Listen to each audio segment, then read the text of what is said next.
Hello everyone, and welcome back to another episode of Franchise Spotlight. In today's episode, we're going to be talking about 1979's Moonraker. This one was directed by Lewis Gilbert once again, starring Roger Moore. Let's get into it.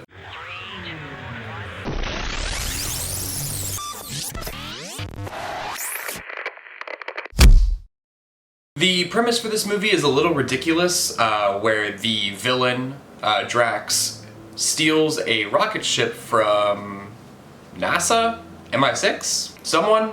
They steal a space shuttle, and the premise of the movie is that he wants to send off a nerve gas, killing everyone on Earth, and starting his new ultimate race, if you will, of hand-selected people that he wants to carry on the human race with. I feel like this movie only took the route of going into space because of the recent success of Star Wars, which came out a few years before this. Especially with like the space lasers that they have and the sounds they make, it's very similar to Star Wars, and you can tell that they're kind of like trying to capitalize on that.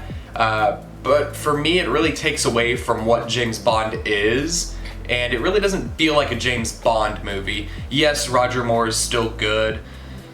Yes, the villain is good in some sense.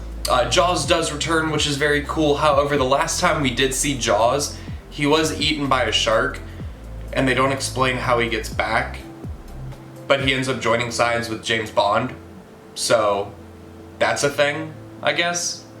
Very strange.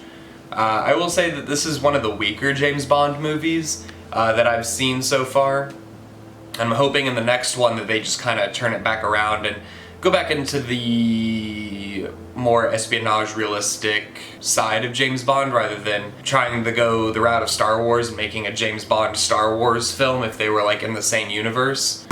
Of course, no different from this James Bond movie than from the other ones. He does have his witty one-liners that he just has ready to go. He does have some very cool Q gadgets, which actually ends up saving his life once again. And for a movie that is kind of about space, they really aren't in space that much until the climax of the movie, the third act of the movie, and it just, for me, it didn't work. Like, the rest of the movie was fine because there were some boat chase scenes in Venice. There was, of course, whenever James Bond first meets the villain, he does have a fight with one of his other henchmen, just kind of the same James Bond tropes that we've been seeing. My main problem with the movie was how far out there the story was. Like, we're gonna go to space, and Drax is gonna bring along all these people that he claims can carry on the human race and kill everyone else. But they're gonna be off in space with a space station, and yeah, no, that didn't work for me. So, James Bond creators, don't ever do that again. So yeah, that kind of sums up my quick thoughts on Moonraker. I'm gonna go ahead and give it 2.5 stars. Thank you so much for watching, and we'll see you next time.